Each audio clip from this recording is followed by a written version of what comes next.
At 14, I was kicked out by my parents. I don't want to go into the details that led to that moment. Let's just say things broke down beyond repair. I bounced from friend to friend, staying wherever I could, until I had nowhere left to turn. I knew it wasn't going to last forever, but my stubbornness kept me from calling my family. I figured I could make it on my own, but eventually, my luck ran out. The last of my friends told me I couldn't stay any longer. With only a few bucks in my pocket and the temperature dropping fast, I found myself on the streets, shivering.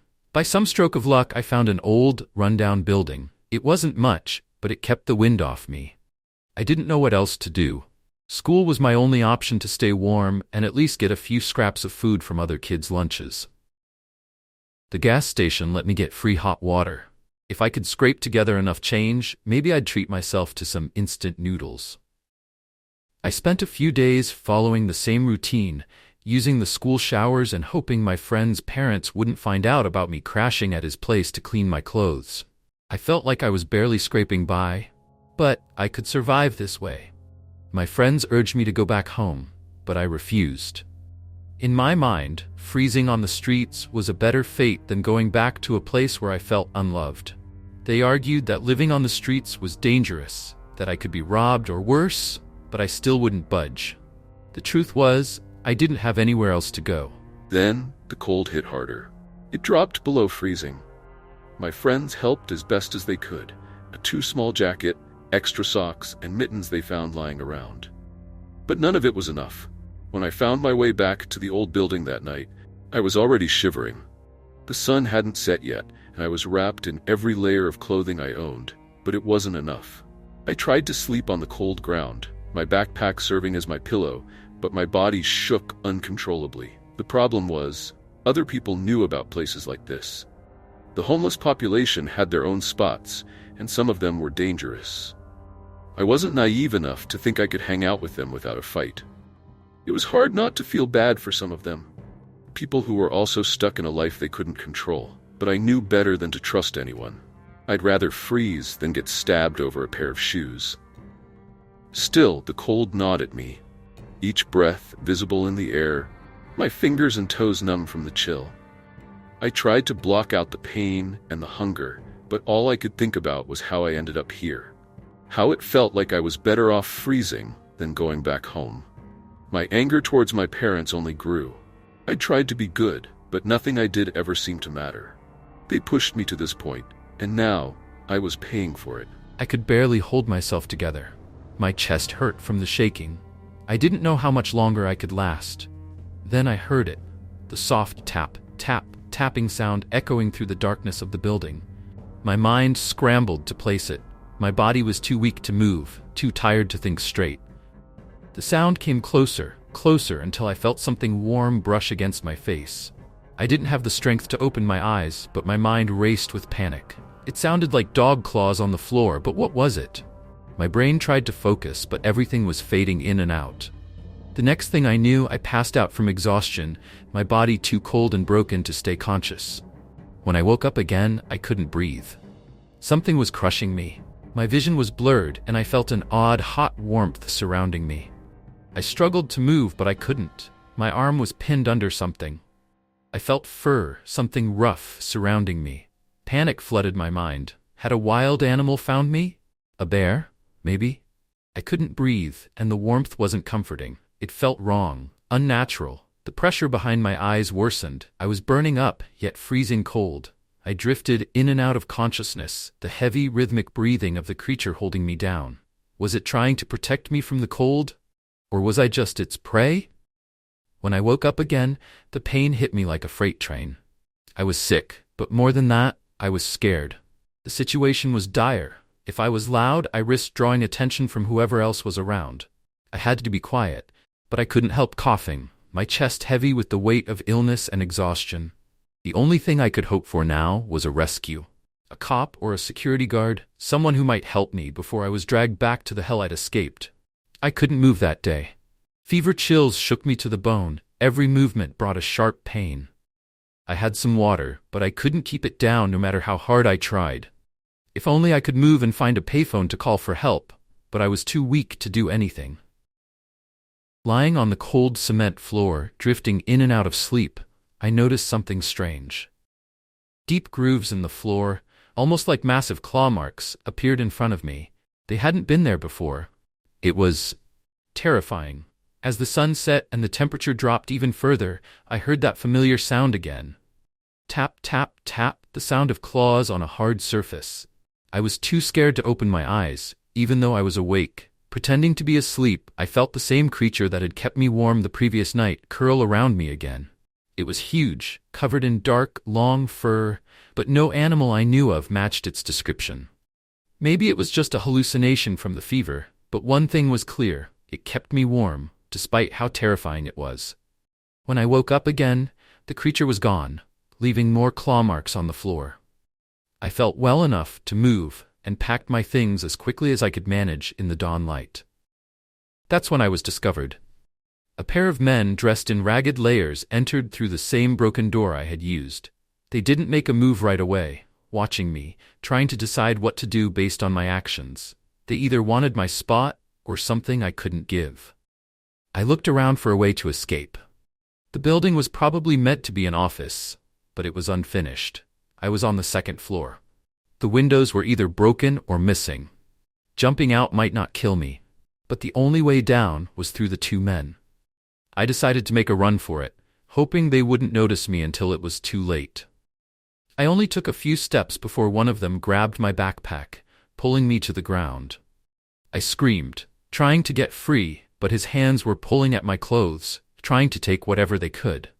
A knife gleamed in the dim sunlight, and I kept fighting, even though my sick body was no match for theirs. They were both malnourished but strong, and I was just a kid. I was going to die, or worse. Then, out of nowhere, the man holding the knife suddenly lost his head. Blood sprayed from the wound, and I froze in shock. His body dropped to the ground with a sickening thud. The other man scrambled back, confused, trying to figure out what had just happened. I stayed frozen, unable to move as blood pooled beside my head. A scream echoed through the room, and I finally snapped out of my shock. A dark creature, almost wolf-like, appeared in the room. It was so large it nearly reached the ceiling, and if it raised its head, it would have been too tall to fit. Its fur was so black that it seemed to absorb all light, as if the darkness itself was part of it. The scream of the remaining man drew the creature's attention. It turned its featureless head toward the sound, and I nearly fainted from fear. The man tried to run, but the creature blocked every escape attempt. More and more deep cuts were inflicted, spraying blood all over the room. Finally, the creature seemed to show mercy, pinning the man down with one massive paw and then tearing into his stomach with a large mouth that appeared from the dark fur. The sickening sounds of bones crunching and organs being ripped out made me vomit. I couldn't stop it. A voice in my head screamed at me to get out while the creature was distracted. It had saved my life twice, maybe 3 times. I hadn't been murdered by these two men, but I didn't feel like the creature was on my side. It had used me. I was weak, and that made me the perfect bait for the creature. Why eat one meal when it could use me to draw in more victims? If it decided I wasn't good enough, I'd be its next meal. With the door blocked, I had no choice but to try the only other option. I grabbed my backpack and took a running jump out the window. I was right. It didn't kill me, but it did break a few things.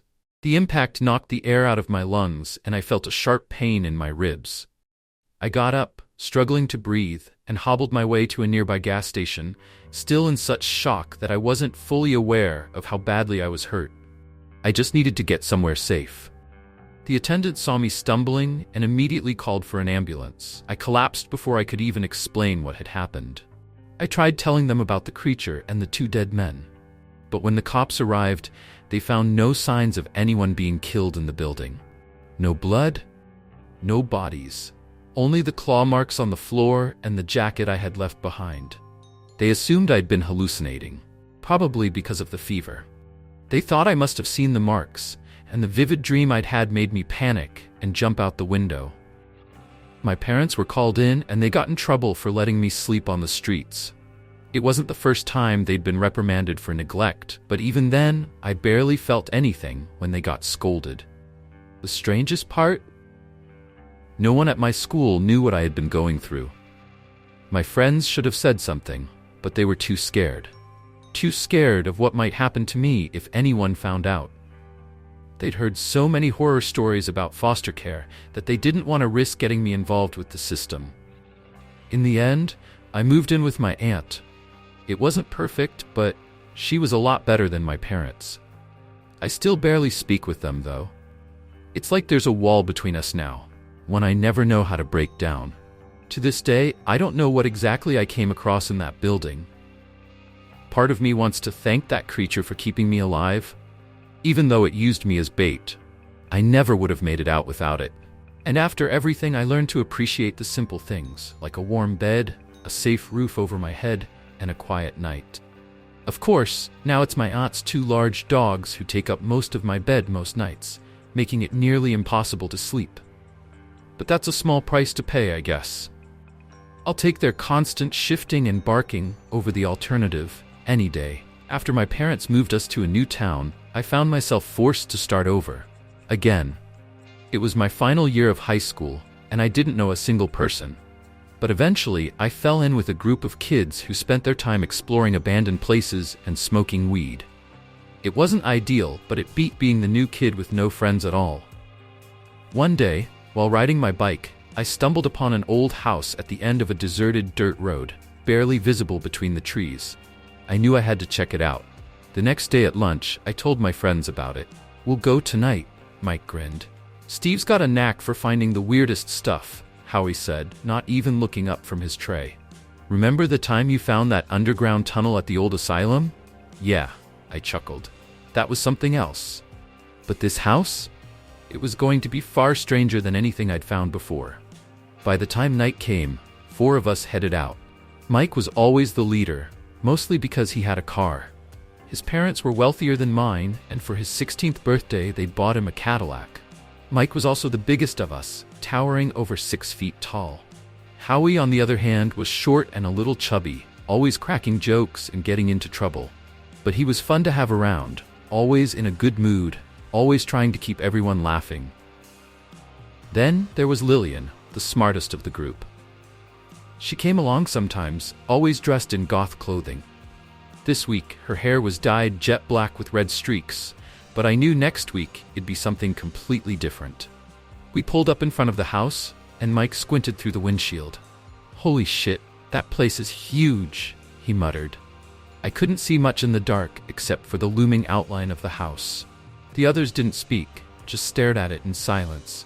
A chill crawled up my spine. Under the moonlight, the house looked far more ominous than it had in the daylight. "I hope we don't find a family of inbred meth heads living in there," Howie joked. "What's up with this road anyway? No other houses, no signs, it doesn't even go anywhere." I had the same question, but I didn't want to voice it out loud. We got out of the car, gathered our gear, and flicked on our headlamps. The yard lit up, casting long, eerie shadows across the overgrown grass. And then I saw it. A sign, half hidden by the weeds that I had missed earlier. "Absolutely no trespassing. Trespassers will be absorbed." "What the fuck?" Howie laughed. "Absorbed? Into what? The cosmos? Hell? Or maybe the Russian military?"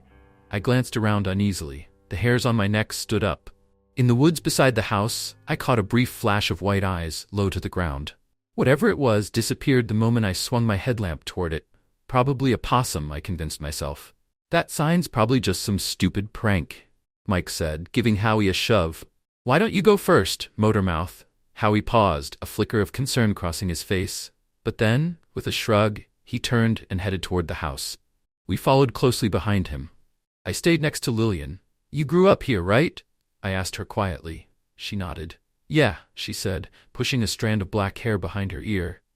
"But I've never heard of this place or this road." I think it said Gnawbone Road. I could tell she wasn't sure either. "This town's been here for centuries. We've got all kinds of forgotten places.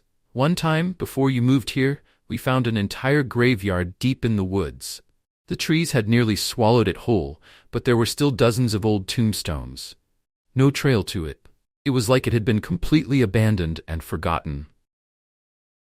We caught up to Howie as he climbed the rickety steps to the porch, which wrapped around the house. The old Victorian turrets loomed overhead, blocking out the stars in the night sky. The red paint on the house had long since peeled away, revealing the dark, weathered wood beneath. It was clear the place had been abandoned for decades, if not longer. We followed close behind, my heart pounding in my chest. As we approached the porch, I noticed an old rocking chair swaying gently back and forth. I told myself it must be the wind. Howie reached for the doorknob. For a brief moment, I secretly hoped it would be locked, an excuse to turn around and forget about this whole thing. But it wasn't. The door creaked open quietly, swinging inward. "Holy crap," Mike muttered from behind us, peering over Howie's shoulder into the darkness. His headlamp flicked on and off as he scanned the front room. "Look at the size of that chandelier." Lillian and I stepped closer to get a better look. The massive glass chandelier still hung from the ceiling, completely covered in spider webs and layers of thick black dust. Beneath it, a large staircase stretched up to the second floor, disappearing into the shadows. The floor was coated in dust, but there were footprints, fresh ones. They led deeper into the house but didn't seem to come back out. "It looks like we're not the only ones who've been here," I whispered. The others crouched down, inspecting the marks. "Probably just a caretaker," Mike said nonchalantly. "Let's go check it out." We stepped into the house, the door closing softly behind us. The air inside was thick and musty, with an underlying stench that made my stomach churn, something like rotten meat. It wasn't overpowering, but it was there, clinging to everything. "All right, where to first?" Lillian's voice was calm, almost detached. I wished I could be that unbothered. "Let's go left," Mike said, gesturing to an old door at the end of the hall. "Looks like there's a library in there." The room we entered was lined with towering shelves, stacked high with old dusty books. Many were water-damaged, their pages curling and yellowing with age. Lillian drifted ahead of us, pulling books from the shelves, her expression darkening. "Why would anyone leave all this behind? And the chandelier, too," she murmured, frowning as she flipped through a random book. I shrugged. "Maybe they're just worthless." "Who knows?" Lillian raised an eyebrow. "Not a single person, homeless or otherwise, has come here to take any of it. This place is practically a gold mine for scavengers." I didn't have a good answer for that. She pulled out another book, flipping it open, her eyes widening. I glanced over her shoulder to see the title, Human Sacrifice and the Black Arts. The one next to it read, The Teachings of Moloch. "Pretty weird," I said, trying to hide my unease. But Lillian was too engrossed in the book to notice me. She was reading with wide, intense eyes, absorbed by the words. Suddenly, I realized that Mike and Howie had gone ahead. "Oh shit, Lillian," I whispered. "Where are they? How could we lose them? They were right here." We both turned and heard it, screaming, sharp and terrified, coming from somewhere deeper inside the house. She dropped the book with a start, and we both bolted in the direction of the sound. Our headlamps swept the darkness, lighting up nothing but shadows. We ran into the kitchen. Mike was lying across an old table, his throat slit open from ear to ear. His body was still twitching, blood pouring out in steady streams, but there was no sound, no breath. His eyes darted around the room, desperate, pleading. The table, it was drinking his blood. Each drop that hit the wood vanished into the surface, as though the table was absorbing it, as if it were alive. Mike started to seize, his chest rising and falling in panicked gasps. Then, with a final violent jerk, his body went still. His lips and nails turned blue under the cold glow of our headlamps. "Howie, where are you?" I screamed, panic rising in my throat. I didn't know if Howie was responsible for this, or if there was something else in the house with us. But I couldn't imagine Howie doing this. My mind raced with darker possibilities. Oh my God. Oh my God. Lillian was shaking, her hands trembling as she fumbled for her phone. "We need to call the cops. We need to get out of here." She pulled the phone from her pocket, but in her panic it slipped from her hands and clattered to the floor. She picked it up, turning it on. No service. I felt the fear creeping up my spine, gnawing at me. "Let's just go," I whispered, my voice barely audible. "You go first." I put my hand on her shoulder, feeling her body shaking beneath my fingers. She was crying, her breath coming in short, desperate gasps. "We need to go. Now." I turned her around and pushed her toward the front door, my mind racing. One last glance back, and that's when I saw it. Mike's body was deflating, like a balloon slowly losing air. His blood, the thick, dark pool beneath him, was disappearing into the table. The table seemed to be merging with his body as if it were alive, pulling him into itself. His head and chest stretched, liquefied, becoming part of the wood itself. In the span of moments, there was nothing left of Mike, not even his clothes. The house had swallowed him whole, and all traces of him had vanished. I didn't say anything to Lillian. I just pushed her forward, my breath coming in ragged gasps. We reached the door and I saw it was shut tight. Without a second thought, I dashed past her and tried the handle, but it was locked. I slammed my shoulder into it, putting every ounce of force into the blow. My kick landed around the knob, but it was like kicking a solid metal wall. The pain shot up my leg and I cried out in agony. I checked my phone, my hands shaking uncontrollably. The screen flashed no signal. I tried texting anyway, first to 911, then to my parents, but both messages failed to send. Maybe it was the remote location, or maybe the house had some kind of metal that blocked reception. But the truth was clear. No help was coming. Lillian started crying harder, her voice breaking. No help coming. No help, she sobbed, her body trembling. Get a grip, I said, trying to steady my voice, though my teeth were clenched. We're not dying here. We have to find Howie and get the hell out, all three of us. Do you have a weapon on you? She shook her head. Then, in a frantic gesture, she pulled out a lighter. That's not exactly a weapon, Lillian, I said, my voice tight with frustration. Maybe we could start a fire in the house, she said, her words coming in gasps. People will see the smoke and help will come. With us still inside, I asked, shocked by the idea. I don't know. Her tears flowed freely now. I don't want to die here, Steve. It's not supposed to be like this. I put a hand on her shoulder, without trying to calm her. We're not dying here. Let's find another way out. Then, I remembered the windows. Maybe we can smash our way out. There was a fireplace in the library, and I think I saw a fire poker set. We could use one as a weapon or to break a window. She looked up at me, her face pale but hopeful. We ran back to the library. Sure enough, the fire poker set was still there. One had a sharp, straight edge, and the other had a curved blade. I handed her the sharper one and pointed to the front window. Try it, I urged, my pulse quickening. She gripped the poker and swung it like a baseball bat, aiming for the glass. The impact was deafening, but the window didn't budge. The poker bounced off the glass, making a loud ringing sound that echoed through the room. Lillian yelped, wincing from the shock to her arms. It's like bulletproof plexiglass or something, she shouted in disbelief. What the hell is this place? Just grab the poker, I said, my voice low and tense. We're exploring upstairs. We trudged through the heavy darkness, the shadows flickering and moving as our headlamps swept over them. We reached the ornate staircase. I grabbed the railing with one hand, slowly making my way up, my steps cautious. But then a scream pierced the air, Howie's voice. Without thinking, I broke into a run, hearing Lillian's hurried footsteps behind me. We reached the top of the stairs, turning down a hallway that seemed to stretch endlessly. The corridor split into numerous rooms on either side. It was so much larger inside than I had ever imagined. The carpet in the hallway was strange. Patterns of snakes and vines were woven into the fabric. And then I saw them move. The shapes twisted and undulated beneath my feet, the snakes coming to life, their heads rising from the carpet like they'd been submerged in water.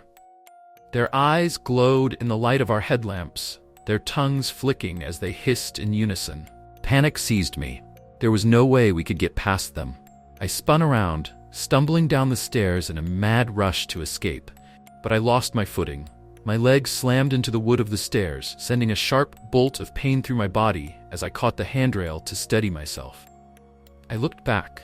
Lillian hadn't moved. She was frozen in place, her mouth open in a silent scream as the snakes began to coil around her legs. They slithered upward, sinking their fangs into her flesh. Blood poured from her wounds as the snakes hissed and spat, twisting tighter around her body. I couldn't tear my eyes away. She screamed in agony as more snakes wrapped around her, dragging her down. And then the vines in the carpet seemed to come alive, pulling her into the floor. The mass of snakes and vines vanished beneath the carpet, leaving no trace of her behind. I stood there, paralyzed, watching as the last of her body disappeared. The carpet returned to its original state, the snakes and vines now gone, as though nothing had ever happened. Lillian was gone. Fuck, I gasped, my breath ragged and shallow. I was completely alone now, the weight of it sinking in. There were no signs of Howie anymore. I didn't know what to do. Desperate, my thoughts scattered, I ran back toward the library. I fumbled in my pocket for my lighter, my hands trembling. Grabbing a random book from the shelf, I began tearing out the pages, lighting the corners on fire. The old, brittle paper ignited quickly, flaring up in a fierce blaze. I grabbed more books, ripping out pages and tossing them into the flames, determined to set this place on fire, to burn it to the ground. The fact that I was still inside didn't register. Only the frantic need to destroy this hellish place before it claimed me too. Then I heard a voice behind me. Low, mocking, and almost amused. What the hell do you think you're doing? Howie's voice drifted through the smoke. I turned, my eyes widening at the sight of him. His face was twisted with a mad, savage rage. I'm burning this place down, I said, my voice shaky. I paused, feeling a cold pit form in my stomach as I looked at him. How are you still alive? Lillian and Mike? Are they dead? The house? It ate them, Howie. He laughed, a harsh, twisted sound that made my blood run cold. I know, he said, his voice eerily calm. The house needs to be fed. It's been in my family for generations. We always make sure it stays well fed in the end. My mind raced, trying to understand, but it felt like the walls were closing in. And you'll be its last meal tonight. Howie stepped toward me, pulling a bloodied knife from his pocket. I froze for a moment, but then my survival instincts kicked in. The fire poker was lying on the ground next to me. As he lunged at me, the knife outstretched, I grabbed the poker and swung it down with every ounce of strength I had. It cracked against the side of his head with a sickening thud. Howie collapsed to the floor, his knife sliding away, clattering across the room. The flames from the fire lit up the room in strange, flickering patterns. But something was changing in the room. As I looked around, the library shelves seemed to be shifting. The wood warped and twisted, as if alive. The plaster of the wall melted and reformed, turning into a grotesque open mouth. The eyes, black, furious, glared at me from the wall, their shape and size growing. Rusted nails pushed through the walls, forming jagged teeth. The whole wall began to bulge toward me, the mouth opening wider. I needed to get out, but the door wouldn't open for trespassers, and the windows were just as useless. The house was trying to keep me inside, and it wouldn't let me leave. Then, a frantic idea hit me. I had no time to waste. I sprinted away from the monstrous face in the wall and grabbed Howie's limp body, dragging him by his legs toward the front door. I grabbed his hand, my fingers barely able to wrap around the knob. With a prayer in my mind, I twisted it, and the door swung open. Since Howie wasn't a trespasser, the house didn't stop him. I looked back one last time at his unconscious form. I had to make sure he wouldn't get up. I grabbed the fire poker again and swung it down on his skull. The sickening crack of bone splitting echoed in the room, and blood spurted from the wound. I threw the poker down the hall, my heart pounding as I rushed back toward the car. The door was locked. I remembered with a shudder that Mike had had the keys. When he'd been absorbed by the house, the keys had gone with him. Panic gripped me again as I turned, watching the house behind me begin to burn. Flames licked at the edges of the structure, crawling up its walls like hungry hands reaching for the sky. Dirty, disheveled, and terrified, I turned away from the inferno. With my heart still racing, I began to walk down the dirt road, my footsteps slow but steady. The world felt strangely still around me, but I was alive. And that was the only thing that mattered now. Come on, do it!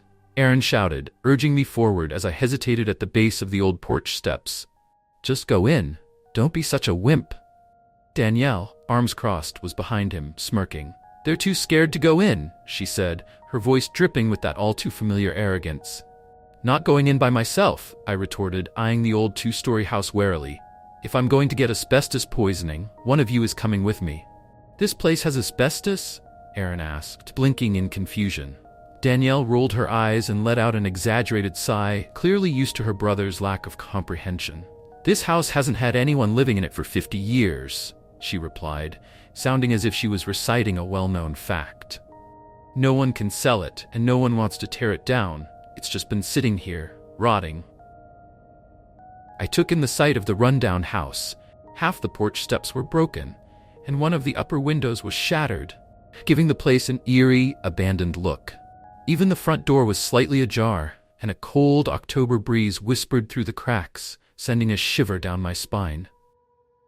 "It's hard to sell a house where a group suicide happened," I muttered, eyeing the door. This house had a dark history, one that went back almost a century. Over the years, stories about it being haunted had circulated, and every Halloween, kids dared each other to step through the door as some sort of twisted rite of passage. Aaron's voice broke my thoughts. "They say if you go down to the basement, you can still see the bloodstains."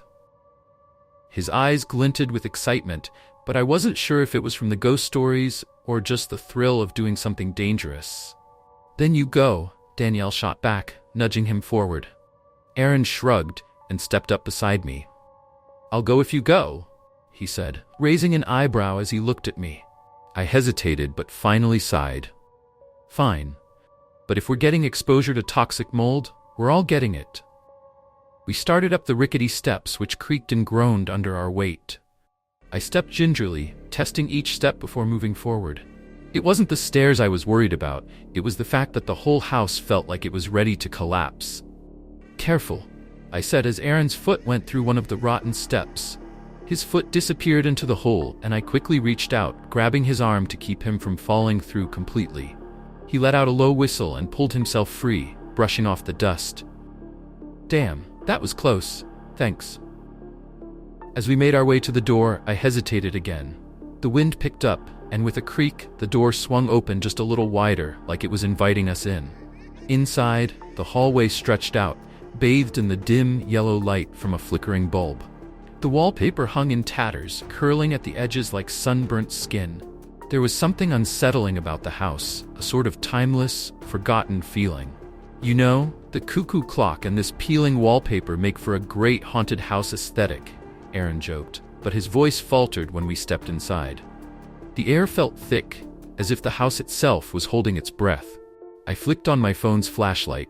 The yellowed wallpaper was more than just old. It was grimy, stained with smudges, and covered in strange, half-finished graffiti. At the end of the hallway, someone had tried to draw a pentagram, but it was all off-center, the sides uneven. I scoffed. "This is pathetic," I muttered, pushing forward. "Where's the basement?" Aaron grinned. "I think it's at the end of the hall." As we moved forward, I heard Danielle's voice from the sidewalk, distant and dismissive. "Hurry up, you guys. It's just an old house."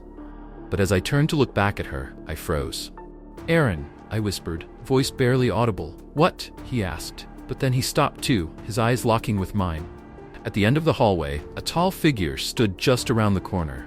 I could barely make it out, but I knew something was there. The way its eyes gleamed in the darkness, it looked like headlights reflecting off an animal at night. A flash of cold terror shot through me. "Oh shit!" Aaron gasped, his voice cracking. Without another word, we turned and bolted back toward the door.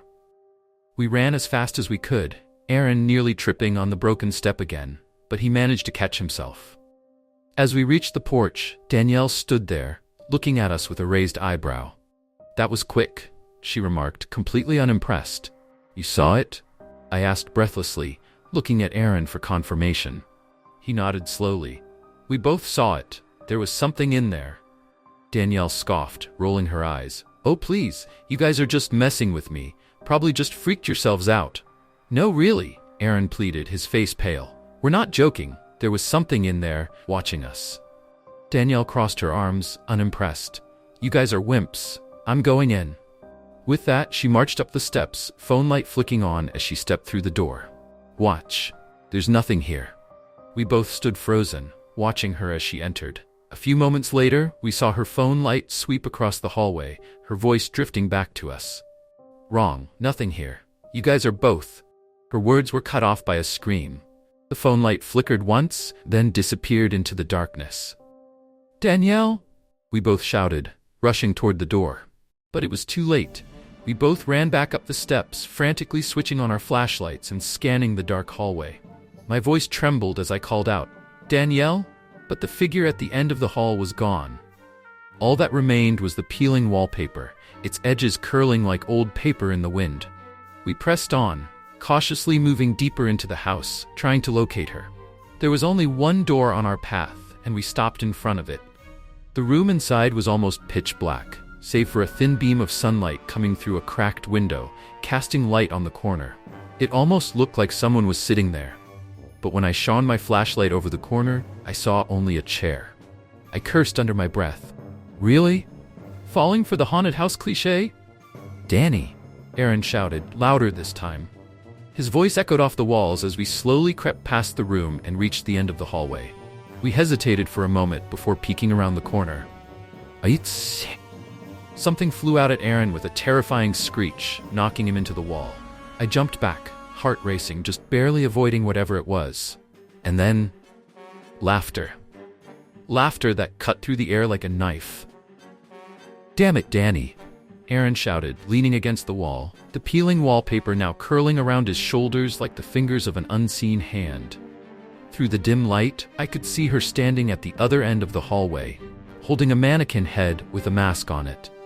Her eyes glowed unnaturally green in the flashlight's glare. The hell is that? I asked, my heart still hammering.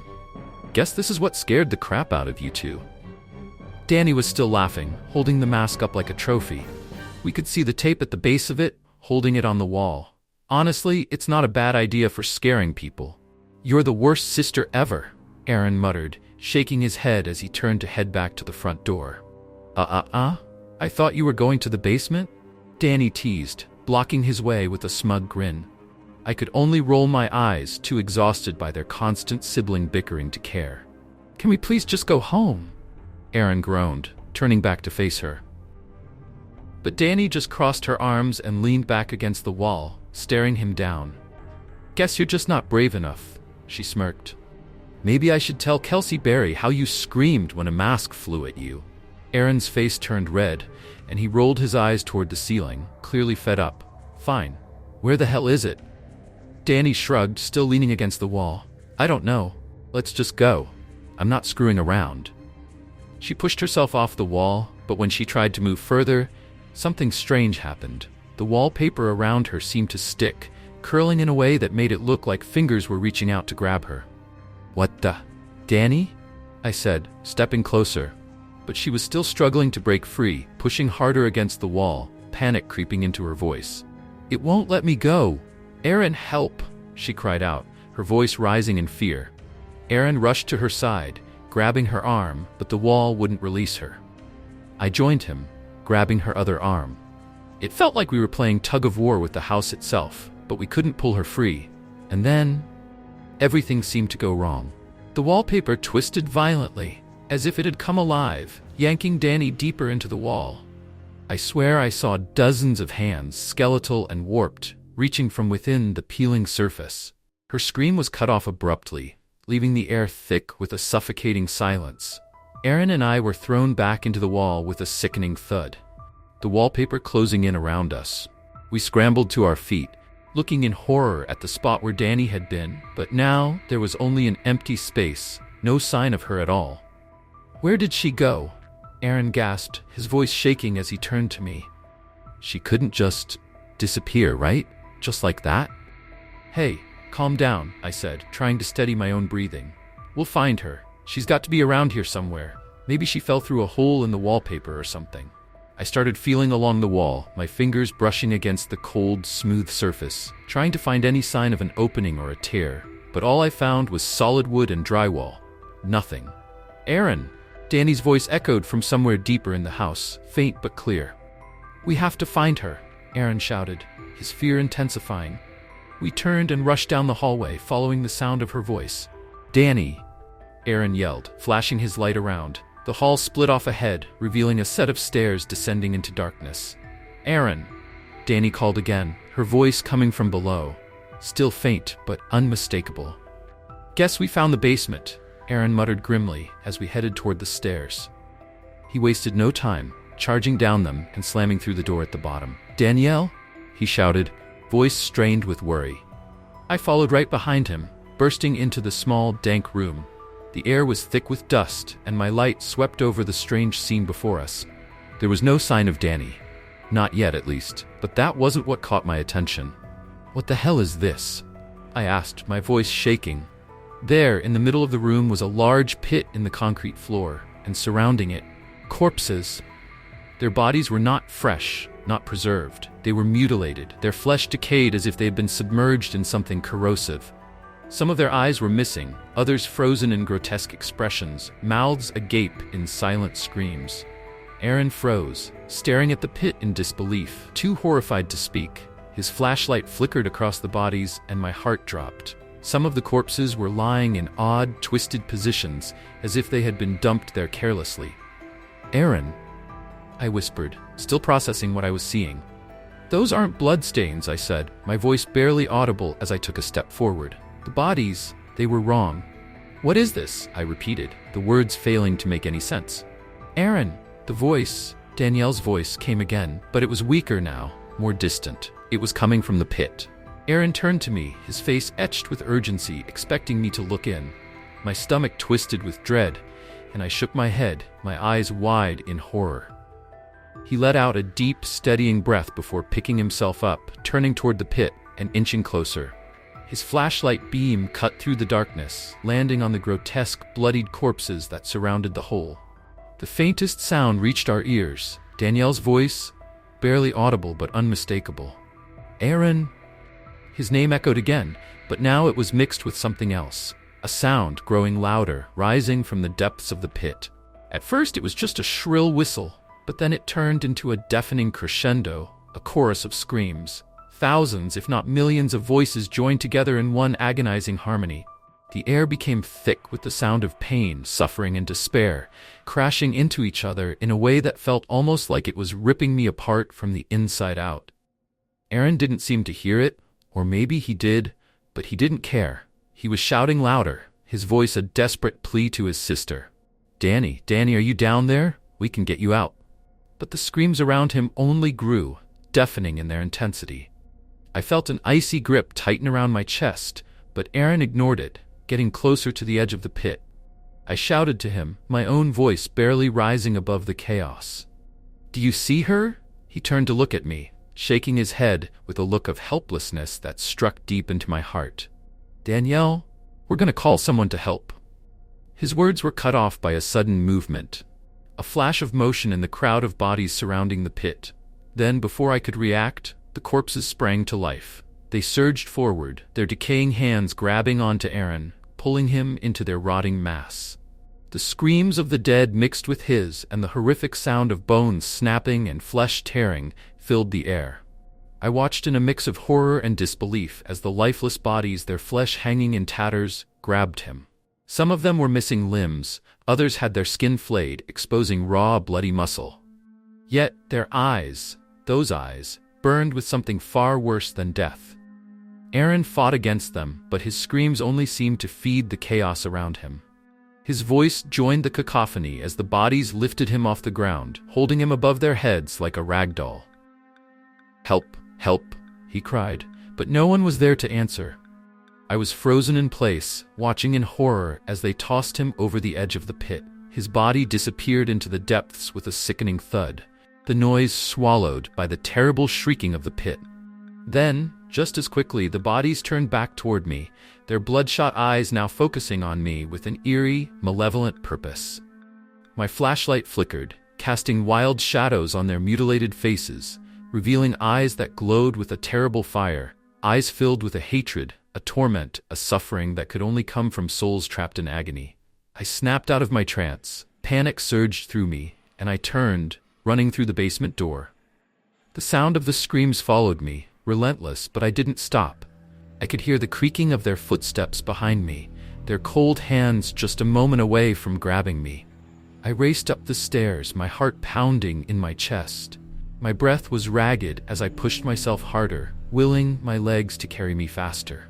I reached the top of the stairs, barely pausing as I sprinted down the hallway toward the front door. The sunlight was dying, casting long shadows through the windows, but I didn't care. All I could think was, run. Just run. As I reached the last corner, the door was in sight. My heart soared. Freedom was just a few steps away. I turned toward the doorway, my fingers aching to touch the handle. But then, a hand shot out from the doorway, grabbing onto the collar of my coat. I gasped, struggling against the grip, but I couldn't break free. The strength of the hand was unnatural, cold as ice. Panic surged through me as I turned, desperate for a way out. I could hear the shuffling behind me, more corpses closing in on me. With a burst of adrenaline, I ripped my coat off, feeling the cold, mottled hand still clinging to the fabric as I tore myself free. My chest heaving, I bolted for the door, my mind only focused on one thing: escape. I tumbled out onto the front porch, hitting the ground with a hard thud. Pain shot through me, my nose breaking as I collided with the rough sidewalk. But I didn't care. I was free. I pushed myself up, stumbling away from the house. For a brief moment, I looked back toward the door. It was shut now, a rental lockbox over the doorknob that definitely hadn't been there before. My heart lurched, but there was no time to think about it. I looked up toward the windows, praying to see something, anything, to tell me that Aaron and Danny were just messing with me, playing a prank. But what I saw stopped my heart. Both of them were there, standing in the upstairs window, smiling down at me. Their faces were twisted into grotesque grins, and their eyes were completely white. No pupils, no irises, just solid white, like they were staring into nothing, but at the same time staring through me. They pressed their bloody palms against the window, leaving streaks of red as they stood, unblinking, unseeing. The air around me seemed to grow colder, the world narrowing until it was just me, the broken street, and the monstrous figure staring down from that window. I didn't wait to see more. I turned and ran, my breath ragged, my broken nose stinging with each painful breath. All I could do was run until the image of those white, unseeing eyes was nothing but a blur in my memory. They still haven't found Aaron or Danny. I told my parents as soon as I saw my mother, barely able to speak through my tears. The words tumbled out in a frantic mess, probably sounding completely insane. I tried to explain what had happened, but I know I sounded mad, like someone losing their grip on reality. My mom, probably more concerned about my mental state than the situation, immediately called the police. When the officers finally went inside the house, they said it was stripped bare for renovations. No wallpaper, no pit, just bare walls and torn-out electrical wiring. They mentioned contacting the current owners, but otherwise they couldn't do much. It wasn't until 3 days had passed that they could even declare anyone missing, and by that point, it felt like I had already lost them forever. But deep down, I don't know if they're truly missing. Every time I close my eyes, I still see them. Aaron and Danny, standing in that window, their faces twisted, their eyes wide and empty, a sick smile frozen on their lips. Those blank, white eyes that burned with some otherworldly fury, as if they were looking through me, seeing right into the core of my being. It's haunting. I can't escape it. I hear their voices too. Faint, but unmistakable. Their calls echo in my mind. Danny's faint cries, Aaron's desperate shouts, the sound of their screams mixing with the endless chorus of tortured souls that filled that pit, drowning me in terror. Even now, I can almost feel the heat of the sulfurous fumes and the stench of burning flesh lingering in the air, creeping into my lungs. They want me to come back. I don't know what they've become, if they've truly changed, or if it's just some twisted part of me, but I feel it. A pull, a dark, sickening pull. Like an invisible thread tethering me to that house, to those twisted figures in the window. It's not over, I can feel it. They're still out there, and they're waiting for me. I grabbed the envelope and shoved it into my bag without thinking, trying to keep calm. My heart was pounding in my chest as Mike and I turned to head back up the stairs. We didn't say anything to each other. There was nothing left to say. The eerie silence of the basement was enough to drown out all our thoughts. When we reached the top of the stairs, I couldn't shake the feeling that we weren't alone anymore. The air was heavier, and the house seemed wrong, as if it was watching us. Every creak of the floorboards under our feet felt like a warning. I glanced over at Mike. He was pale, his face strained with that same feeling I couldn't shake off. We made our way back toward the front door, but just as we reached it, something made us freeze. There, standing in the doorway, was a figure. A woman, or at least what looked like a woman. Her face was obscured by long, matted hair, but her outline was unmistakable. She stood perfectly still, her hands hanging by her sides. No words. Just silence. I was frozen. My body wouldn't move. Mike, though, seemed to snap out of whatever trance he was in. "What the hell are you doing here?" he shouted, his voice shaky. There was no response. She didn't even move. We both backed up slowly, the weight of her presence pressing in on us. I reached behind me, feeling for the door handle. As soon as I touched it, the woman's head snapped up, her eyes glowing a dull, milky white. I felt a cold chill run down my spine. "Mike," I whispered, "we need to get out of here." Before I could even turn the knob, she stepped forward, blocking the exit. I could hear the sound of something dragging across the floor, like someone was slowly dragging chains behind them. "Move!" Mike shouted, and this time he didn't hesitate. He shoved past the woman and ran out the door. I followed close behind, nearly tripping over myself. We ran, not looking back, as fast as we could until we reached the trail. The only sounds were our heavy breathing and the crunch of leaves underfoot. We didn't stop until we were back at the clearing. My heart was still racing, my hands shaking. I looked over at Mike, but he was already digging into his bag. We didn't talk. There was nothing left to say. We hiked back in silence, neither of us daring to speak until we were out of the woods and back to my car. The rest of the evening passed in a blur, neither of us looking at the other, both lost in our own thoughts. Later that night, when I got home, I took the envelope out of my bag. My hands were still shaking as I opened it. Inside was a single piece of yellowed paper, a photo. The photo was of a woman, her face twisted in a grotesque smile, her eyes wide and empty. The strange thing was, she was wearing the same dress as the wax figures in the basement. On the back of the photo was a single word written in dark ink: "Help."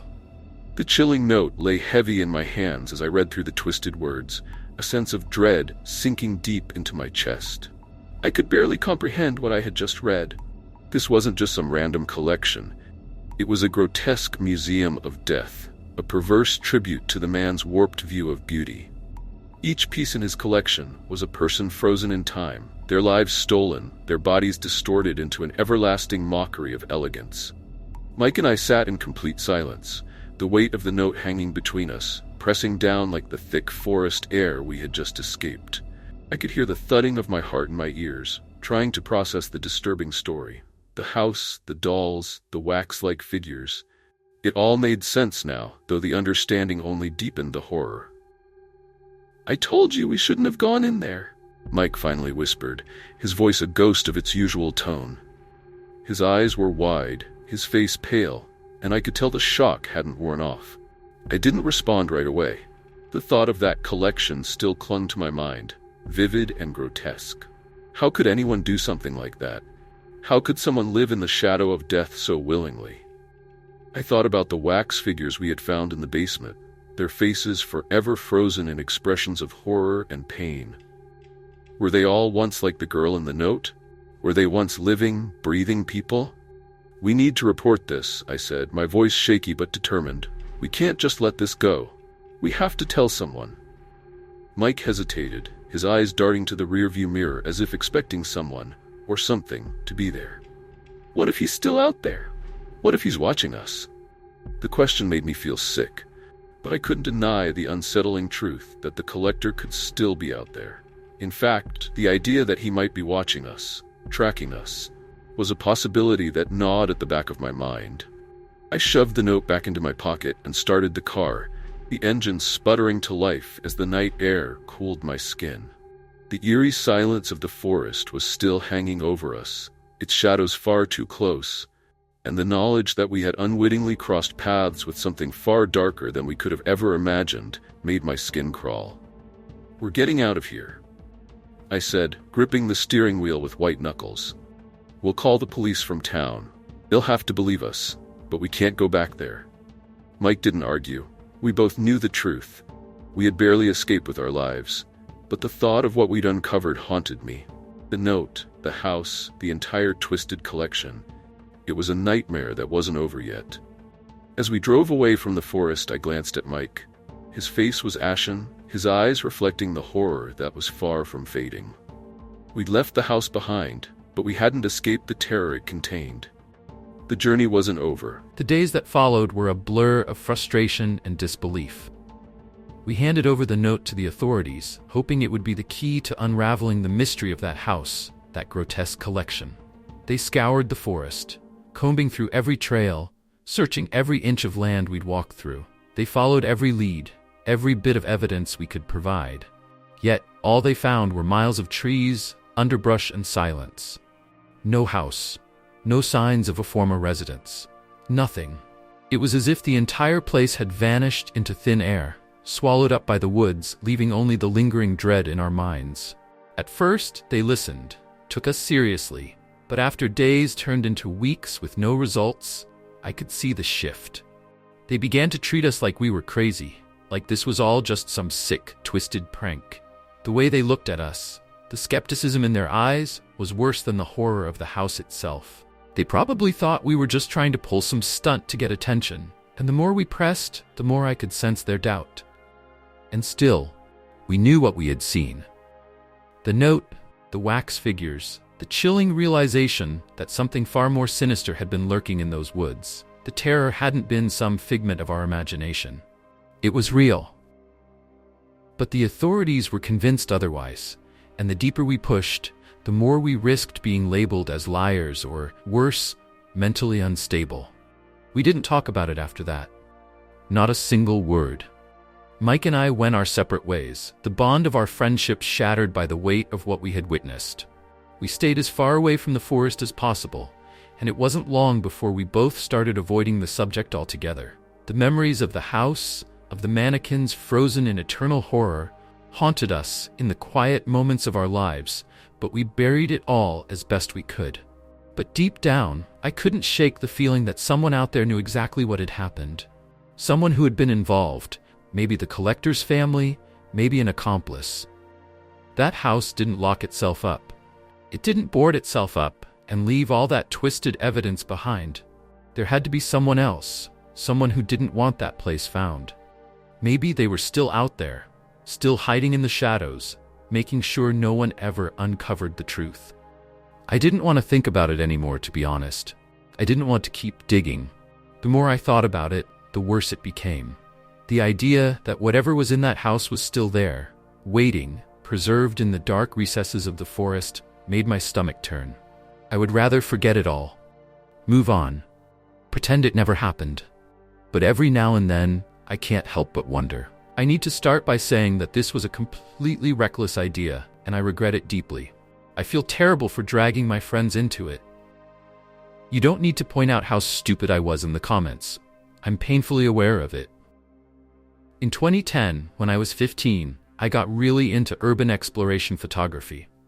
There was something fascinating about finding beautiful, eerie photos of abandoned shopping malls and hearing stories of the cool, vintage things people stumbled upon in these forgotten places.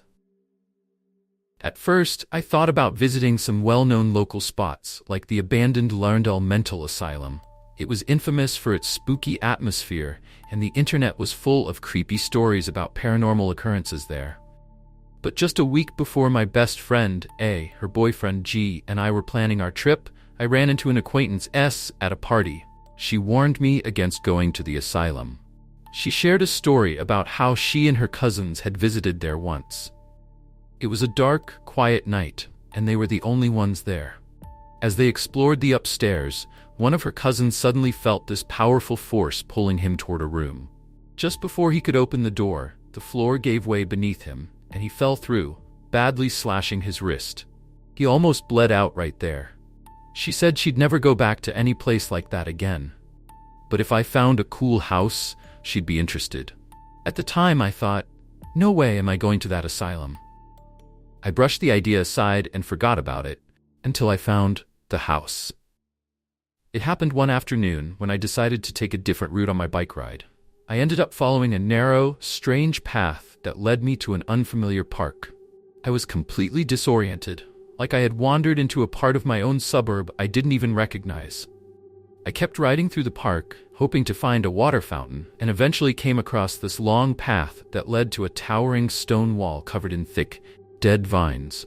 The design of the stonework was strange and unique, and it felt out of place. I had this sudden, intense urge to see what was on the other side. Standing on my bike, I managed to peek over the top, and what I saw was beyond anything I expected. There, in the middle of the overgrown garden, stood an eerie mansion. The place looked abandoned, its gardens swallowed by thick greenery, broken only by the occasional Greek marble statue. The house itself was a dull yellow, with the bottom floor windows shattered and black and white checkerboard flooring visible inside. The top floor windows were all boarded up except for one, which had old, faded curtains hanging. And there was a fountain in the garden, cracked and dry. I knew immediately that I had to take photos of it, but I didn't have my camera or phone with me. Feeling a bit shaken but excited, I made my way back through the park, memorized the house number, and finally got home, though I had gotten really lost along the way. I immediately messaged A, G, and S about the incredible house I had discovered.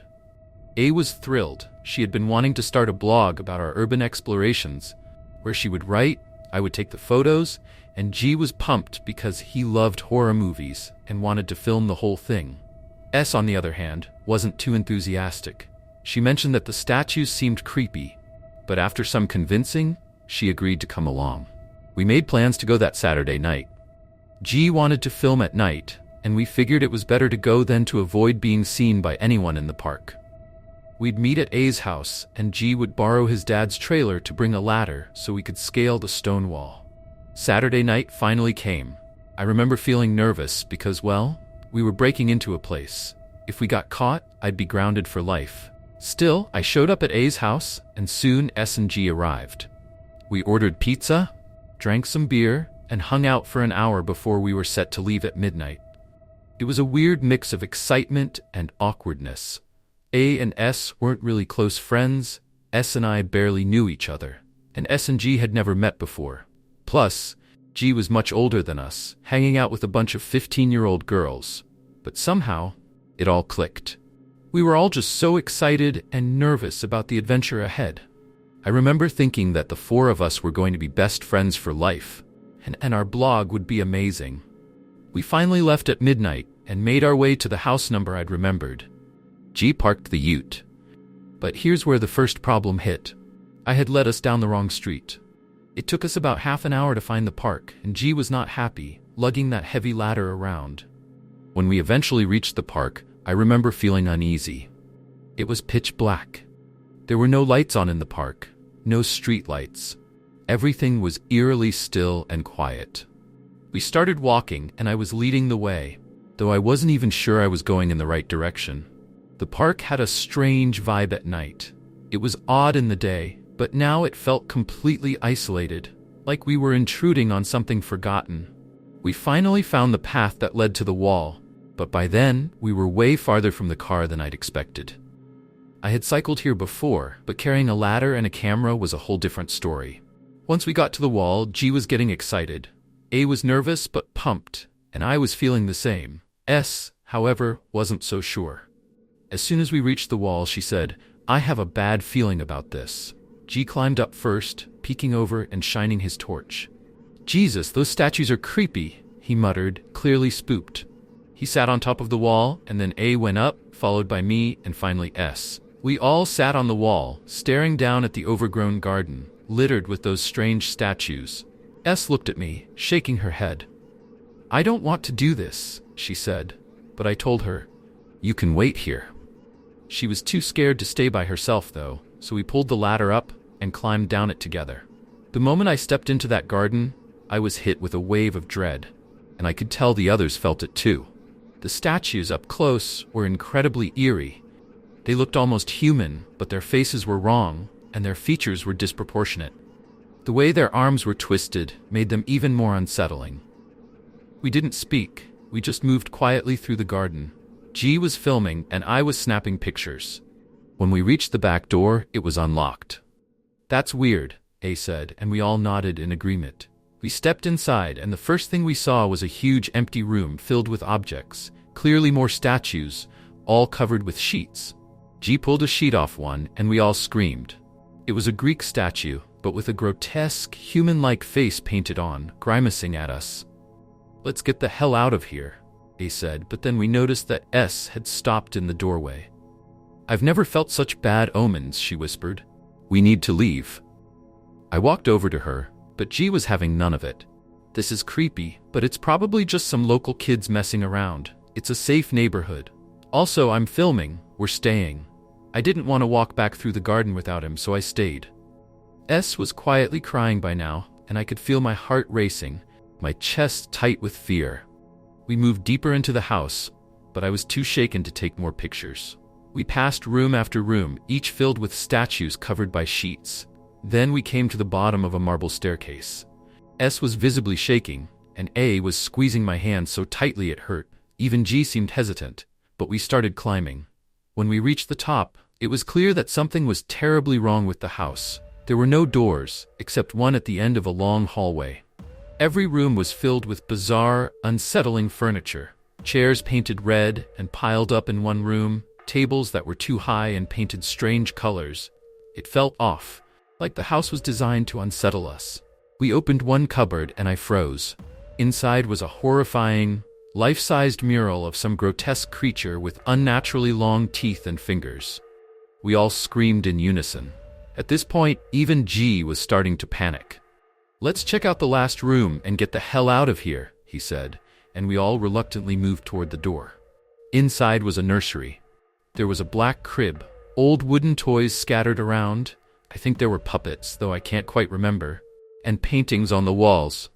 They were creepy, almost clown-like figures, but more disturbing than anything. I couldn't look at them for too long. We didn't even step inside the room. "Let's go, now," G said. "This place isn't safe."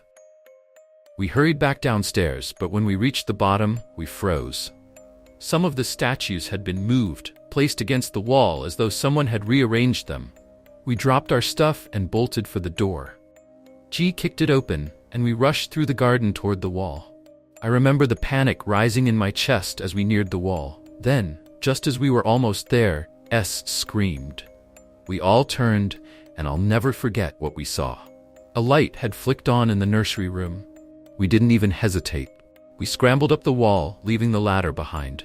I sprained my ankle on the way down, but I didn't stop running. We didn't look back as we sprinted through the park, adrenaline pumping, not stopping until we were safely back at A's house. We piled into the car, all of us shaken, tears streaming down our faces, our clothes torn and covered in cuts and scratches. My ankle was swelling up fast. G drove us to S's house to drop her off. When we arrived, he just said, "We're never doing that again." And then there was silence. He dropped me off next, and then they left without a word. I had to sneak in through the back door so my parents wouldn't catch me and freak out. That night, S deleted all of us from Facebook. I never saw her again after that. I was haunted by nightmares for weeks, and my ankle still bothers me to this day. Neither A nor I ever spoke about what happened. We're still best friends, but that night is a topic we avoid at all costs. Shortly after the incident, A and G broke up. Looking back, I honestly believe we were in the presence of something incredibly evil. A couple of summers ago, my friend Alex and I would take long drives across the province, following back roads and hunting for abandoned houses. Alex was the driver, and I was the navigator. Over time, he became a pro at executing perfect three-point turns on narrow dirt trails, while I mastered the art of reading maps and keeping our snacks organized.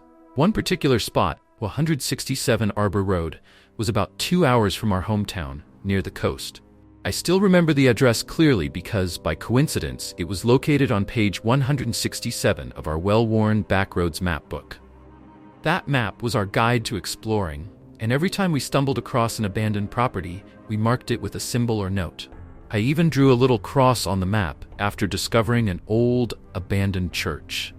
That afternoon, we had already visited 3 houses, all showing the familiar signs of abandonment: broken windows, overgrown lawns, no cars, and power lines that had long been disconnected. None of them were far enough from neighbors to make us feel comfortable trespassing. We'd take a few pictures and leave. But when we reached 167 Arbor Road, things felt different. The house was far off the main road, tucked behind a thick veil of weeds. Its yard was overrun, and a few pale, withered apple trees stood like ghosts, half hiding the house from view. We didn't need to ask whether it was abandoned. The sense of neglect was unmistakable, more than what small-town poverty could cause. It was as though time had forgotten it completely. We couldn't wait to check it out. We drove past, slowly, glancing at the house. A minute or two later, we found a cemetery across the road and the next house down. We realized we had an advantage. The cemetery would make a perfect cover if anyone happened to notice us. We weren't sure what kind of trouble we'd get into for trespassing, but it was the kind of thing we got a kick out of doing. We were careful, but always a little anxious, knowing one day we might get caught. But we never imagined what would happen at 167 Arbor Road. As we walked back toward the house, the air seemed to change, a cold, autumn-like chill creeping in despite it being mid-July. The overgrown yard looked even worse up close, with dead plants scattered across the property. The house itself was white, but not from paint. The weather had stripped the color away, leaving it a dull, ashen shell. Every window was broken, dark holes staring out at us, and there wasn't a single shard of glass left. This place had clearly been abandoned for years, and the eerie vibe only heightened our excitement. The front steps were missing, so we cautiously circled around the side of the house.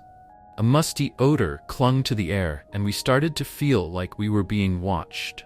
At first, I chalked it up to nerves. After all, we were trespassing, but the unease was starting to grow.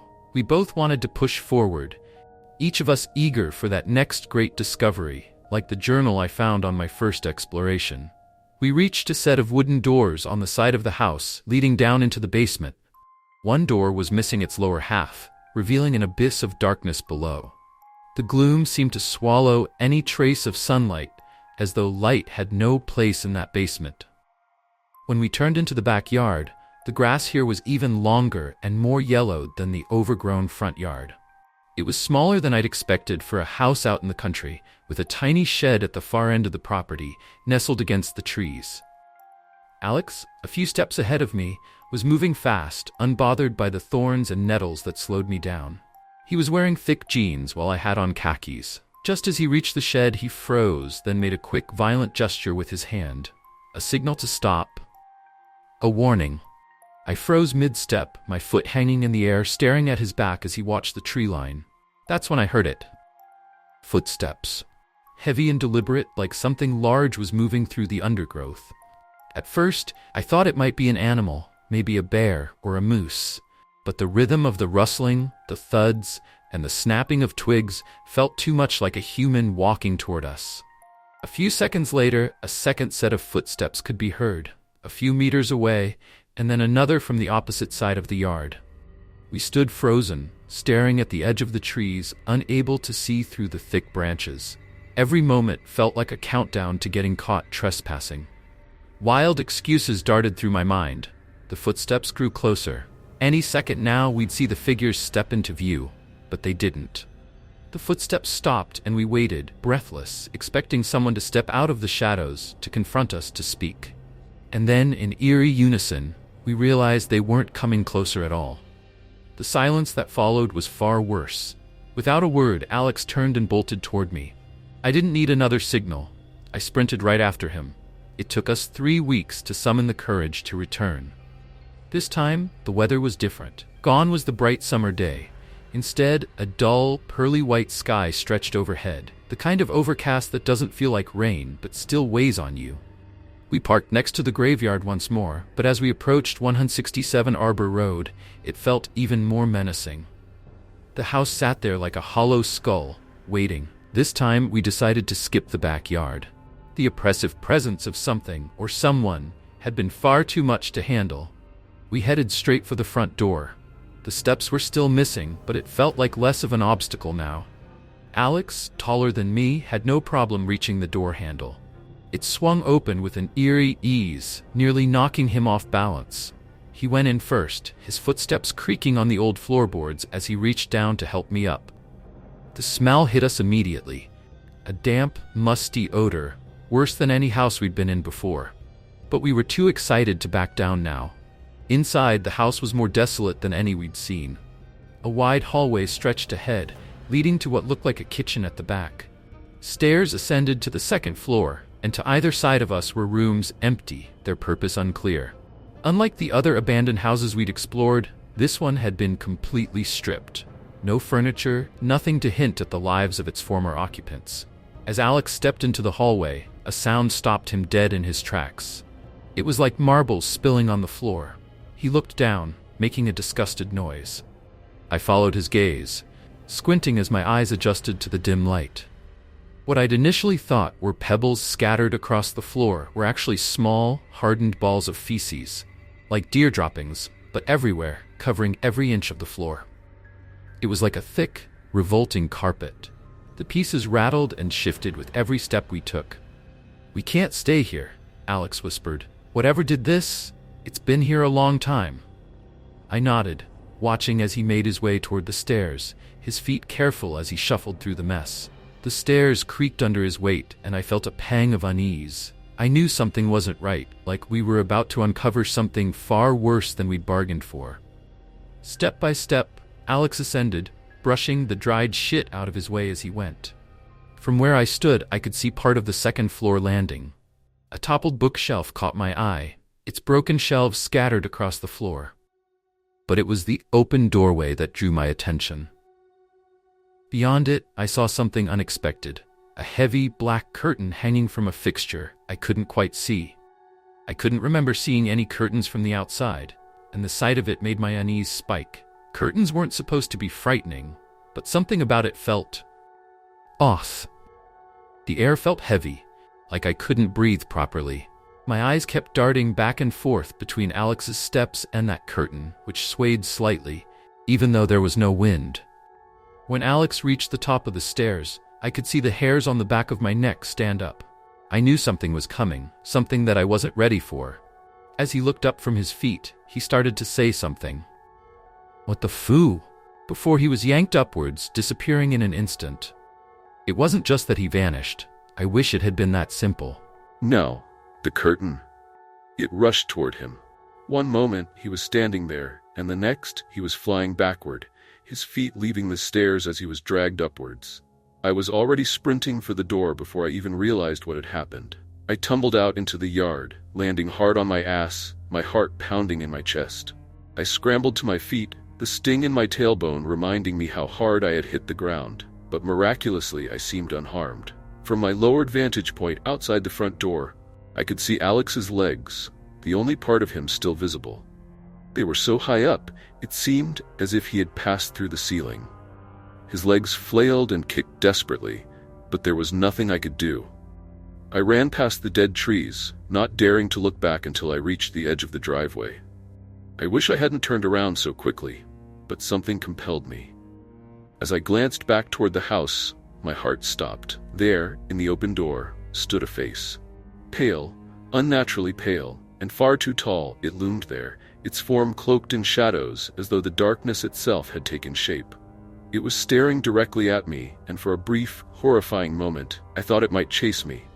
But before I could react, it melted back into the blackness of the house, and the door slammed shut with a deafening thud. I don't know how much time passed as I stood there, my breath ragged, my heart pounding in my chest. Maybe it was 3 seconds, maybe a minute, or maybe an hour. I couldn't focus. I stared at the house, trying to make sense of what had just happened, wondering if there was any way I could save Alex. The thought of going back in there made me nauseous. Before I could make any decision, I heard shouting, loud thumps followed by the sound of something, or someone, crashing through the door. Alex. He came flying out, propelled by some unseen force, and landed with a sickening crack, his body folding awkwardly on the ground. I ran to him, not daring to glance at the house. He tried to stand, but his ankle was clearly shattered. One arm hung limp at his side, his shoulder bent grotesquely out of place. Blood seeped through the torn fabric of his shirt. I grabbed his good arm and hoisted him to his feet, trying to support him as we stumbled towards the car. We drove home in grim silence. Neither of us spoke of what had happened. We both knew that Alex had gone through something unthinkable, and so had I. But while his physical wounds healed over the next few weeks, our friendship never quite recovered.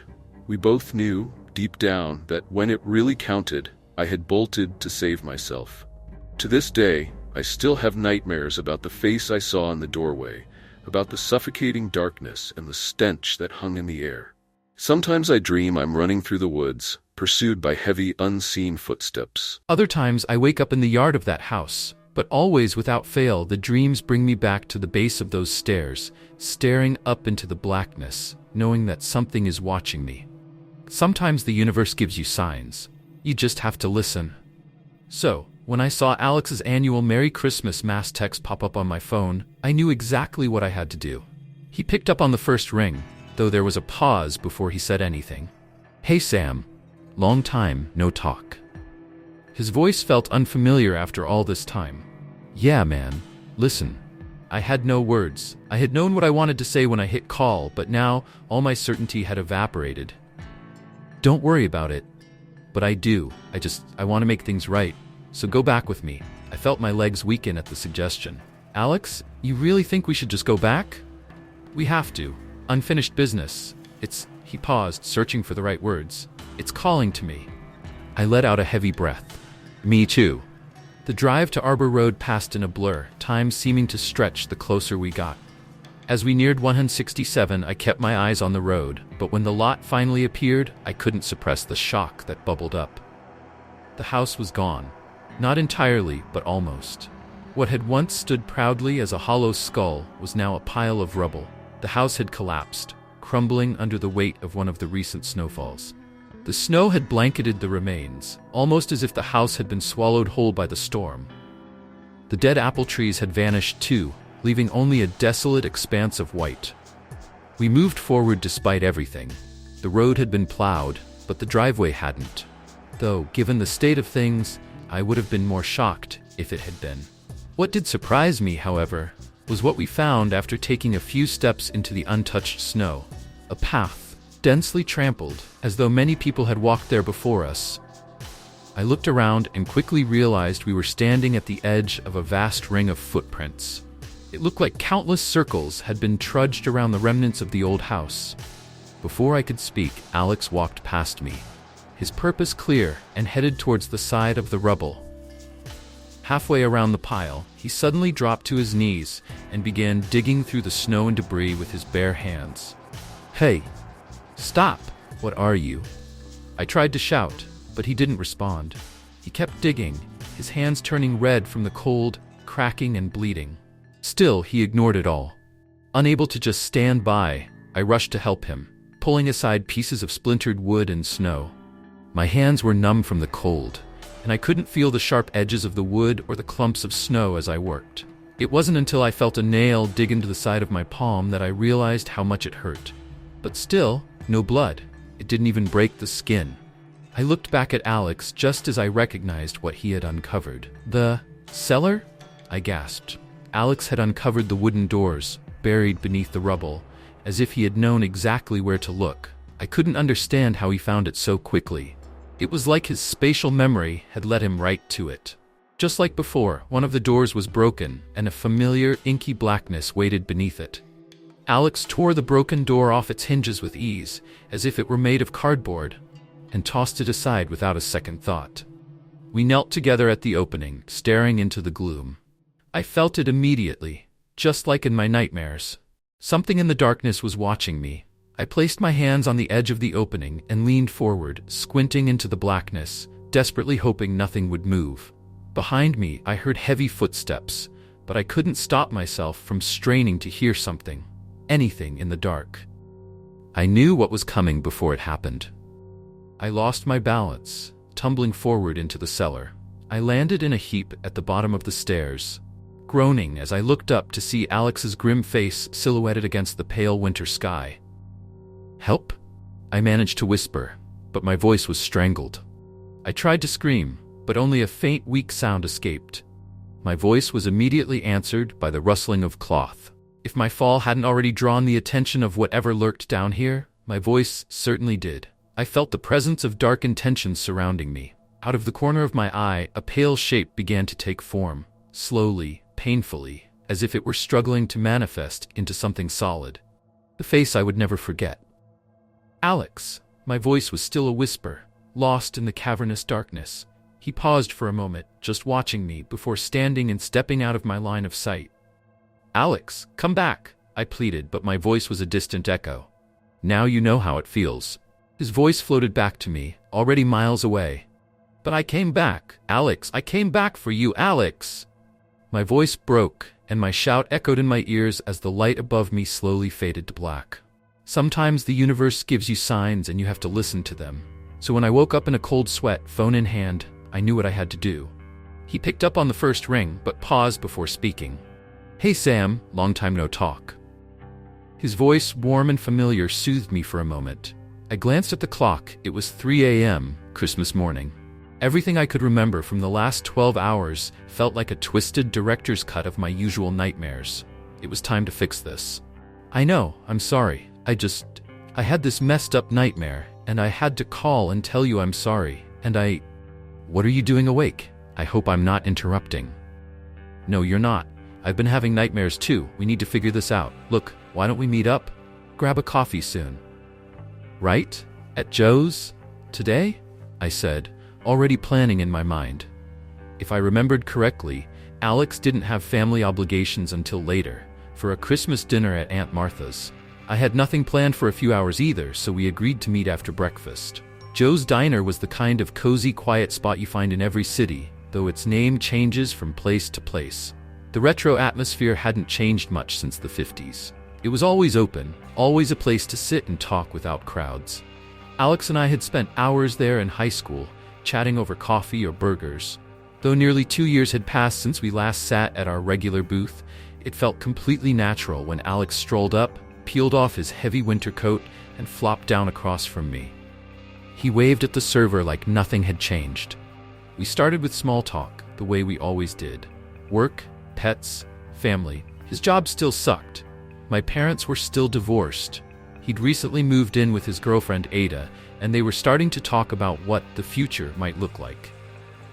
I was still content coming home to my laptop and my cat, Fergie. After several minutes of awkward silence, Alex finally broke the lull in our conversation. He looked up from the half-empty mug he was cradling, locking eyes with me. "I guess it's time to get to the point. The reason we're here. We need to talk about this." "Alex, I'm so sorry." The words rushed out of me in a jumbled mess. I didn't know. What could I have done? It all happened so fast, and I trailed off, but he cut me off with a look, his green eyes now full of determination.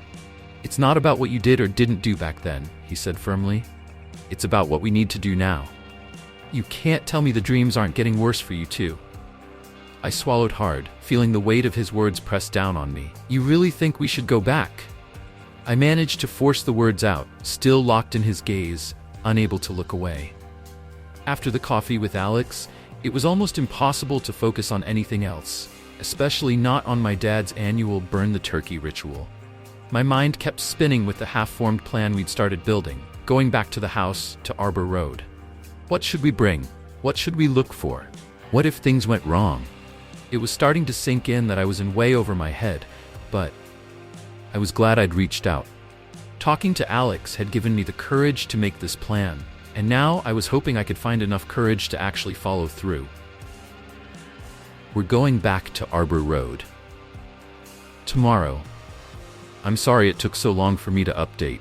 After everything that happened, I felt like I could sleep for 3 days straight, and I pretty much did. But I didn't want you to think I was dead or something, so I'm making sure to get this out before the year ends. We packed up the best we could for the trip. It was like preparing for a winter camping expedition, except with more flashlights and more kerosene than any sane person should ever need. We brought salt, sage, and what Alex swore was holy water, even though it was in a child's purple sippy cup. I found a silver pinky ring with a cross on it, and Alex had managed to borrow his grandmother's silver crucifix, which he wore over his coat, so it peeked out from under his scarf.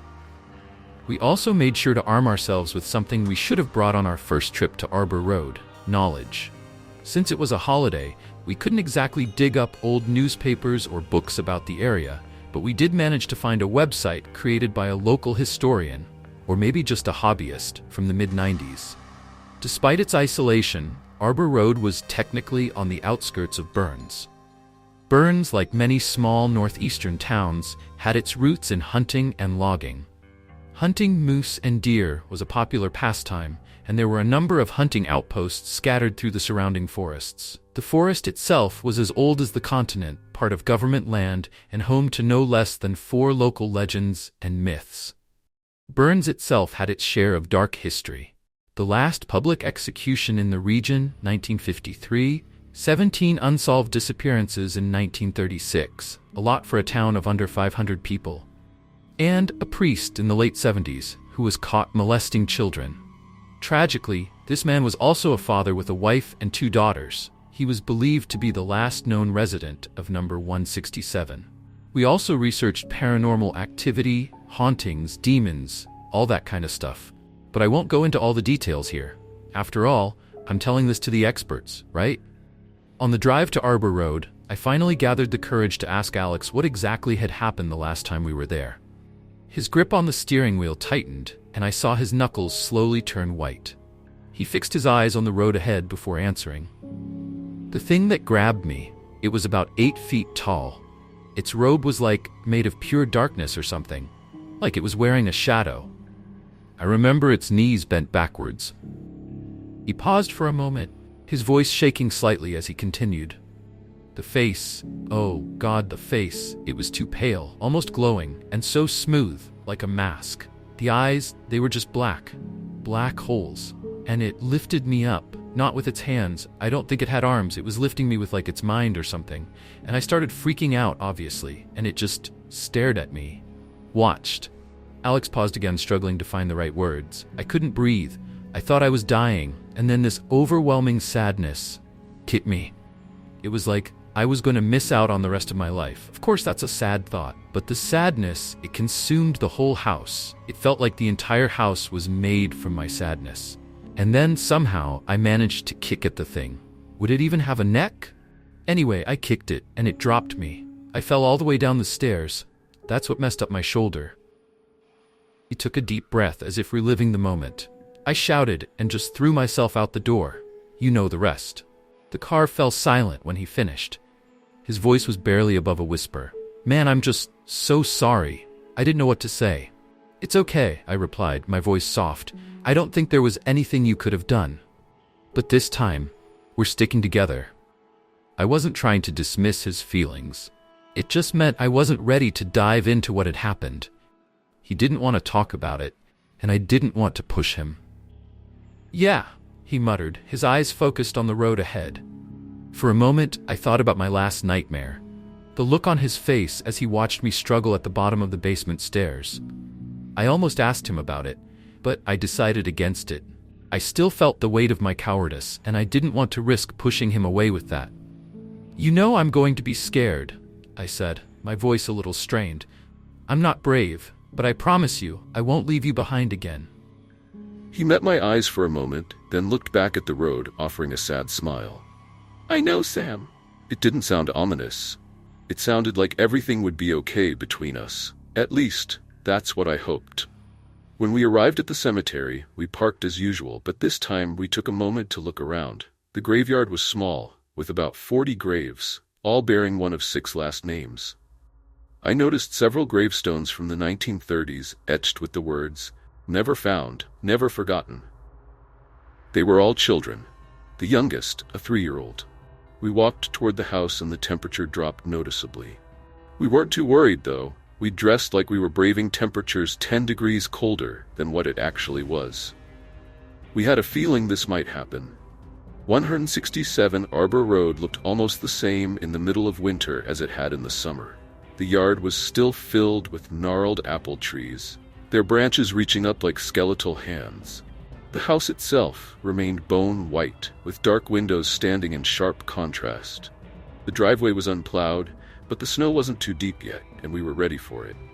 Ours were the only footprints in the yard. The snow made it easier to approach the front door. This time, instead of forcing it open, I knocked. My heart pounded so hard in my chest, it felt louder than the sound of my knuckles on the door. There was no answer. Alex grabbed the door handle. It swung open easily, and he called out, "Hello?" Still, no answer. Alex grinned nervously, not sure what we were expecting. "Oh, hello, dears. Let me just put the kettle on, and please remove your shoes," I chuckled. But the humor faded quickly as we pulled out our flashlights and scanned the dark, musty interior. The house felt the same as before. Dark, smelling of decay, and still covered in deer droppings. I couldn't shake the feeling that I was walking straight into one of my own nightmares. We could see from the doorway that there was nothing on the ground floor that could help us understand why this house had been haunting our dreams for the last 2 years, so we headed upstairs. As we climbed, we spoke out loud, letting the house know our intentions. "We're coming upstairs now," I said, my voice cracking. "We just want to, look around." Feeling like I owed it to Alex, I went first. He followed right behind, and we stayed vigilant. There was no sign of the thing that had haunted us, but one of the 3 doors on the upper floor was shut. The toppled bookshelf I thought I'd seen before was exactly as I remembered. Snow had blown in through one of the broken windows, scattering across the floor. Whatever might have been there had long since been ruined. The first 2 rooms were as empty as the ones below. We approached the closed door, Alex moving ahead with more courage than I had. I felt as though there was no air in the house, as if the walls themselves were holding their breath. Just as Alex reached for the door handle, my flashlight flickered and dimmed. I placed a hand on his arm, and he paused. I pulled out another flashlight, checked it, and nodded. "Hello?" Alex called softly, his voice steady despite the tension. "We'd like to come in?" I saw the conflict on his face. He felt ridiculous, asking an empty room for permission to enter, but he also feared what might be waiting for us inside. We were met with silence again. With a deep breath, Alex opened the door. It was another empty room. We stepped in, scanning the room for anything that might give us a clue.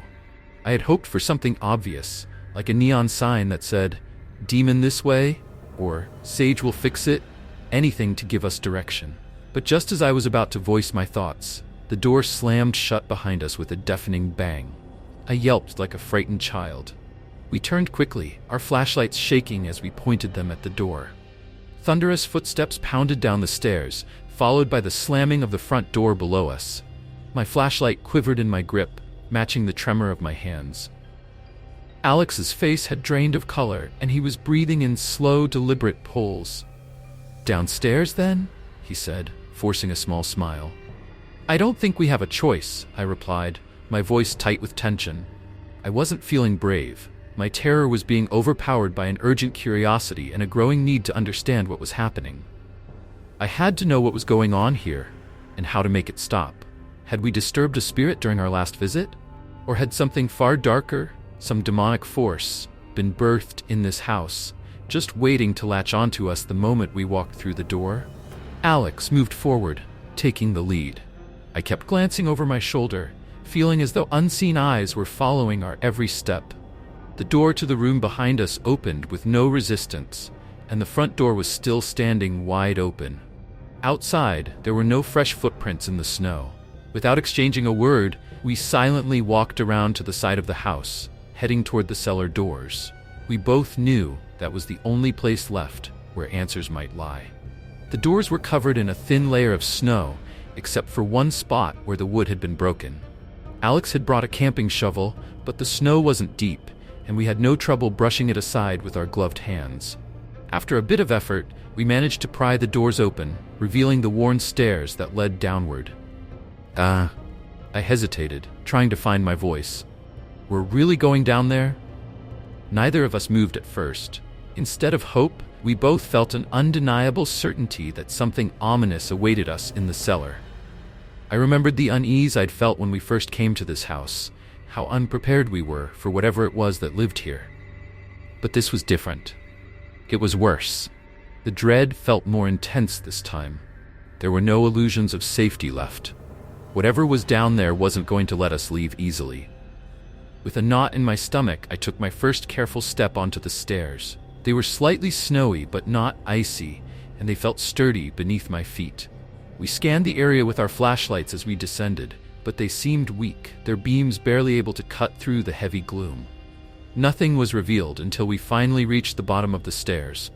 The cellar was a small room, dirt and concrete underfoot, and about half the size of the house above. Directly ahead, there was a metal door. Behind it, I thought I heard the faintest scratching sound, but I didn't ask if Alex had heard it. Neither of us spoke. The air in the basement felt thick with malice, as if the entire room were alive with unseen, hostile eyes, watching us from every shadowy corner. I motioned to Alex and knelt down, pulling a kerosene lantern from my bag. I hoped it would give us a better light than our failing flashlights, which were all but useless in this stifling darkness. Alex followed my lead, and the lanterns flickered to life, casting an uneven glow. The shadows around us seemed to dance restlessly, making the room feel even more oppressive. We were surrounded by them. Slowly, we made our way toward the metal door. The cold radiating from it was unbearable, like leaning against a glass door in freezing weather. It felt unnatural, as though the chill was emanating from something far colder than the surrounding air. The door itself looked completely out of place in the rustic house, more like the entrance to a bunker or a vault. A broken, rusted padlock hung loosely on a chain beside the door handle. Alex stepped forward, reaching for the lock. Like the other doors we had encountered, it opened with barely a creak. This time, neither of us bothered to speak. There was something wrong about saying anything aloud in a place like this. The darkness behind the door was absolute. It felt as though no light could penetrate it, despite the flickering flames of our lanterns. The blackness seemed to absorb the light, making the shadows feel almost tangible, like thick velvet pressing in on us. We stepped into the pitch-black room, straining our eyes to make out anything. The stillness was suffocating, and for a moment, we thought we might be alone.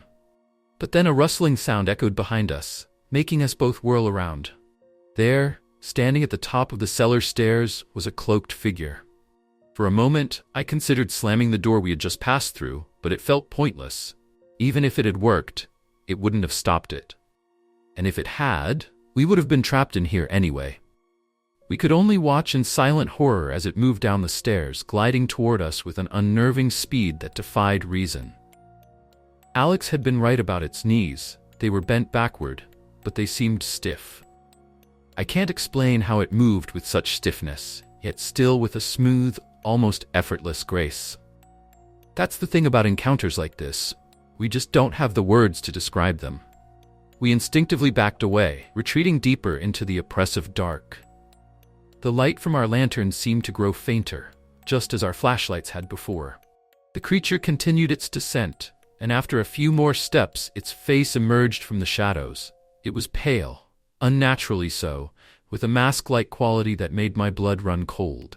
It shifted its gaze back and forth between Alex and me before focusing entirely on him. A low, gurgling growl emerged from its throat, and I could feel the weight of its recognition. It knew him. It wanted him. As it reached the bottom of the stairs, its pace quickened. Time itself seemed to stretch, warping into a slow, suffocating crawl. I watched it move toward Alex like an arrow released from a bow, its growl warping into a shrill, piercing scream that seemed to reverberate in my chest. In that drawn-out moment, I looked from the creature to Alex, then back again, only once, as it closed the distance. A panic flooded my mind. I brought us here. It was my fault. I had convinced him. Sure, he'd been the one driving, but I had insisted on this. We met in 6th grade. It was my fault. He had a girlfriend, a dog, and now I was going to watch him die. I hadn't consciously chosen to jump out of the door the last time we were here, and now I hadn't decided to move either. One second I was beside Alex, and the next, I wasn't. I was in front of him. Terror blinded me, my vision blurred by tears.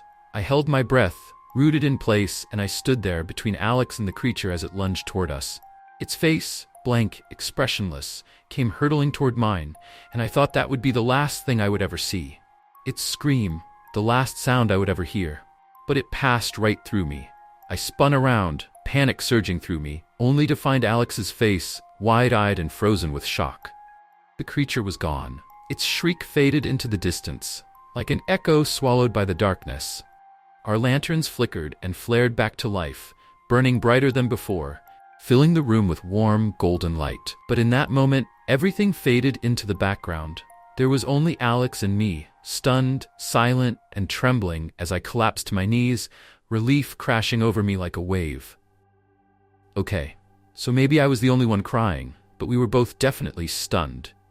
We sat there for a moment, processing everything, trying to understand what had just happened, but also holding back the flood of emotions threatening to overwhelm us. We hadn't solved anything. The danger was still here, lurking, but for some reason, we had bought ourselves a bit more time.